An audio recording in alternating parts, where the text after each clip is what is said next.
দেখুন, এই কারণেই চীনের শ্রমিকরা কম পরিশ্রমে বেশি ধান উৎপাদন করতে পারে। যেখানে আমাদের দেশে এখনো খোলা জমিতে জ্বালা রোপণ করা হয়, সেখানে চীনের শ্রমিকরা একটু ভিন্ন পদ্ধতি ব্যবহার করে। প্রথমে তারা জমির উপরে এক ধরনের পাতলা শীট বিছিয়ে নেয়, এরপরে সেটার উপর দিয়ে জমিতে জ্বালা রোপণ করে, যার কারণে জমিতে কোনো আগাছা জন্মায় না, ফলে ধান গাছ দ্রুত বড় হয় এবং ফলন বেশি ধরে।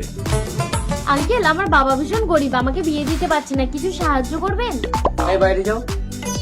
কত দাম দাদা? না না, টাকা লাগবে না, যাও। আপনারা গরিব দোকানদার হয়ে মানুষকে সাহায্য করছেন, আর রেস্টুরেন্টের মালিকদের কত টাকা, কাউকে 10 টাকাও দেয় না।